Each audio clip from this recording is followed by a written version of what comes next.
This happened to me. I didn't cause this. I didn't do it. This happened to me, and it can happen to anyone. Rihanna just had her third baby, but she's already making headlines for spilling tea about Beyoncé. She claimed Beyoncé allegedly helped cover up things for Diddy and took part in those freak-offs. A lot of people have always wondered why Rihanna never worked with Beyoncé, especially since they were both close to Jay-Z. Well, it looks like we finally have the answer. Rihanna once called Beyoncé her biggest inspiration, but now she hardly talks about her at all.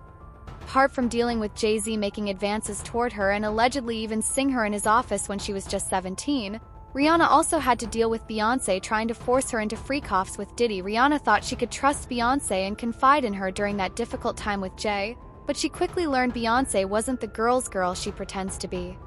People also began realizing how close Beyoncé and Diddy were when Freddie, a member of the group The Band from Diddy's MTV show Making the Band, revealed a shocking story that he said that when Diddy made them walk all the way to downtown New York to get him a cheesecake, it wasn't even for Diddy, it was for Beyoncé. She was the one who told Diddy to make them walk instead of sending a car. The trip took them 4 hours on foot. Back then, people laughed about it, not realizing how sick it really was. Recently, Freddie P confirmed that the cheesecake was for Beyoncé. We all thought Diddy made them do it just to humiliate them, but it was actually Beyoncé's request. Instead of sending someone from her own team, she allowed Diddy to make those boys walk for hours and embarrass them on national TV. And according to Freddie, Beyoncé didn't care at all. She enjoyed the cheesecake like nothing happened. In fact, a lot of people don't know that cheesecake we went and got was for Beyoncé. She was upstairs the whole time. What we was talking about again? Hold on. Yeah, that's a fun fact people don't know. People like, y'all walked together cheesecake. It was for Beyoncé. I'm the type of nigga. I listen to everything you say as if it's a contract. So if you say, walk to the store, or walk to get me some cheesecake, I'll walk to get you some cheesecake, but I'm not walking back. And that's just what me and Darlon did. And they like, why y'all, you know, they hot. Like, y'all cheating. And we like, he told us to walk. He ain't tell us to walk back. So we already in the hotel like 3 hours before they got there. When they said they was coming, we went and met him in front of the building. And you know the first thing that said out of his mouth? He said, we got the cheesecake. He was like, take that shit upstairs from Beyonce. And he said, it was like, yeah, man, we wanted to tell you, Fred and Darlon, they ain't walked back. You know, trying to be on some snitching shit. He's like, I ain't tell you. After Freddie's reveal, people started asking why Diddy would go to such lengths just to please Beyoncé. As far as we knew, Diddy didn't have much to do with her besides the fact that she was Jay-Z's wife.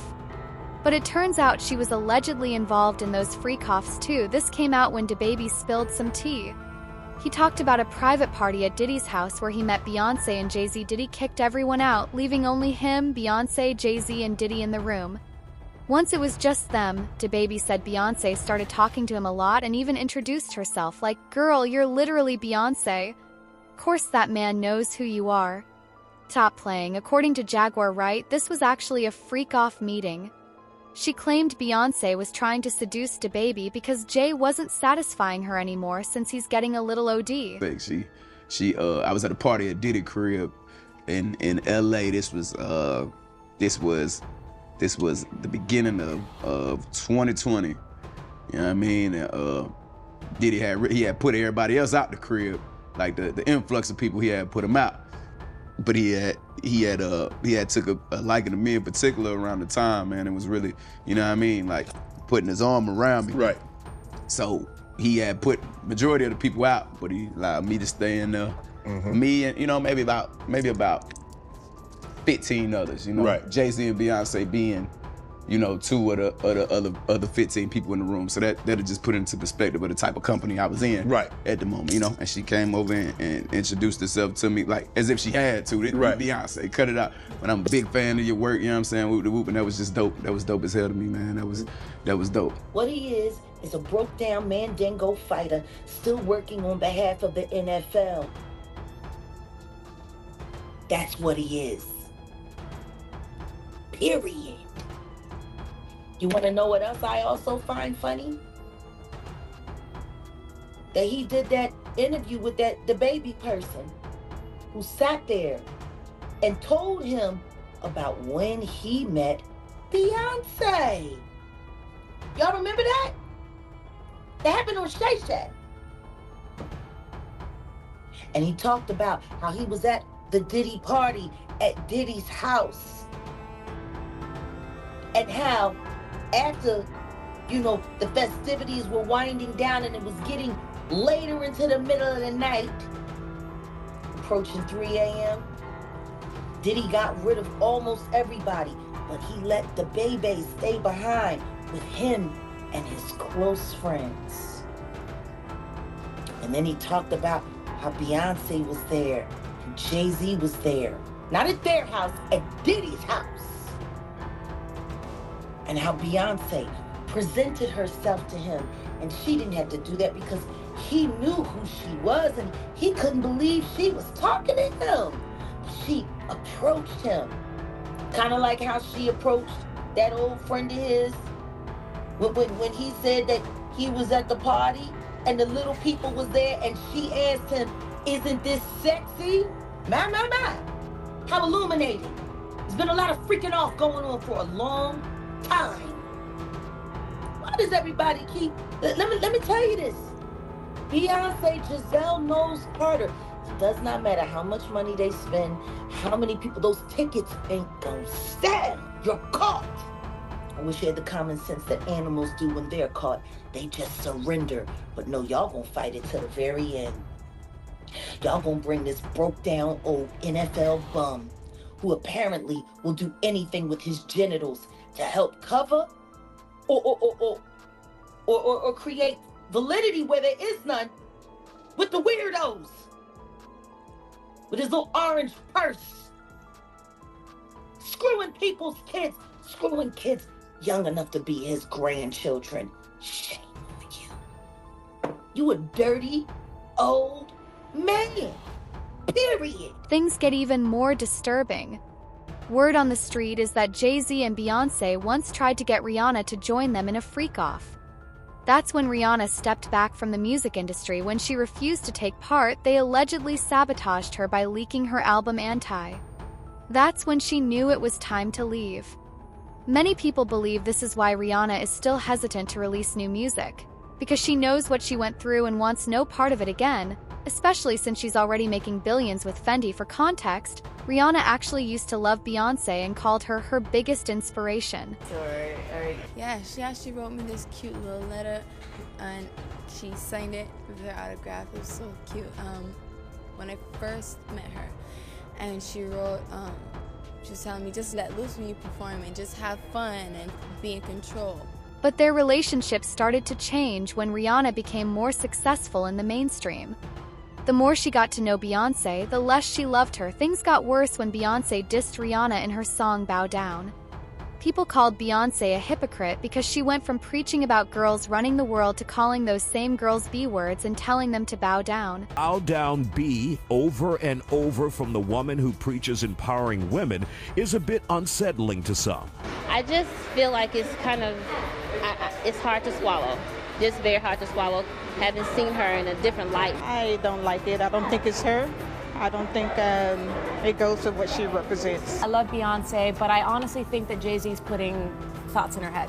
You're on a Pepsi can, for goodness sakes, to tell B words to bow down, and then you're saying girls... Instead of Beyoncé admitting she was wrong and apologizing for coming at Rihanna, she got defensive and refused to say sorry. The reason I put out Bow Down is because I woke up, I went into the studio, I had a chant in my head. It was aggressive, it was angry. It wasn't the Beyonce that wakes up every morning. It was the Beyonce that was angry. It was the Beyonce that felt the need to defend herself. And if this song never comes out, okay, I said it. And I listened to it after I finished, and I said, this is hot. I'm gonna put it out. I'm not gonna sell it, I'm gonna just put it out. People like it, great. They don't, they don't. And I won't do it every day because that's not who I am, but I feel strong. And anyone that says, oh, that is disrespectful, just imagine a person that hates you. Imagine a person that doesn't believe in you, and look in the mirror and say, bow down, bitch. And I guarantee you, you feel gangster. So listen to that song from that point of view, again, if you didn't like it before. This really upset Rihanna. She went on Twitter and threw shade at Beyoncé by posting an article calling herself the Queen of Pop in the UK. Her caption said, "I only know how to be number one. I could use a challenge. How'd I feel down there on your knees?" Many believe Beyoncé started hating Rihanna after rumors spread that Jay-Z was messing with her. But now it seems like Rihanna refusing to take part in the freak-offs with her and Diddy could be another reason. In case you didn't know, Rihanna's publicist admitted to starting the rumor about her and Jay-Z having an affair. Later, they took it back saying, "The PR stunt I did was out of desperation to help break Pond to Replay. It was reckless and I didn't think it was going to work. I was just throwing spaghetti at the wall to see what would stick." But many didn't believe that story, especially after Rihanna confessed that Jay allegedly set her in his office. She said the day she got signed, he locked her in his office for hours and wouldn't let her leave until she signed. She was a minor at the time, and some people think he may have done more than just pressure her to sign the contract. Tell me about your audition with Jay-Z. Tell me what he said to you. A really good audition. But before I met him, I was so nervous. I was shaking literally. But the moment I walked into the office, the atmosphere was so warm and welcoming. You had to sing a cappella for him? Yes, I had to sing. I sang Pond Replay. I sang another ballad from the album last time. Yeah. So then what did he say to you? He said something to you. Oh yes, he said, "We don't sing songs here, we sing artists." And there was this little pause, and I was nervous. But then he said, "I'm very interested." And there was this sudden feel of relief. But then he said something about a window and a door. Oh, then he said, he did it whole I did a lot of homework on you. He said, there are two ways to leave here, either through the door with the deal sign or through this window, and we're on the 29th floor. So you was like, "Where's the pen? Where's the paper? I'm signing." Yeah. And I'm sure working with Jay-Z, you've met Beyoncé. That's right. How was it like meeting her? I could not speak. Really. And that's someone I really looked up to for a long time. And it was after one of my showcases, and he was introducing me to everyone from the label. Then he finally said, "Okay, one more person."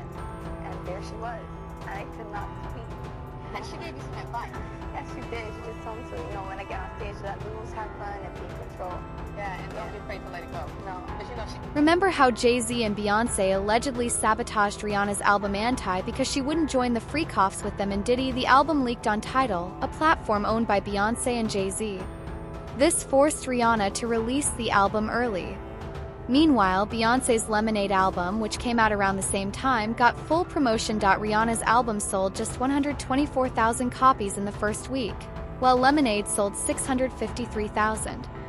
Things were so bad that Rihanna and Beyoncé were caught avoiding each other at the Tidal press conference. A source told the gossip page Naughty Gossip that they refused to stand next to each other or talk during the whole event. Everything was carefully planned, and the two of them had nothing to do with each other. We don't know if Rihanna will take the stand with this information, but things aren't looking good for Beyoncé. People are still digging and connecting the dots every day. One person said, "The fact that Rihanna and Beyoncé have not did a song together speaks volumes." That tells it all, another person added. Come on! Beyoncé knows what Jay is like. She knows her man likes them young. Jay def mess with Rihanna. Now I want to know your thoughts. What do you think about Rihanna exposing Beyoncé's connection to Diddy? And do y'all believe Beyoncé was really getting diddler at them freak-offs too? Let me know your thoughts in the comment section below. And don't forget to click here to watch this other messy video.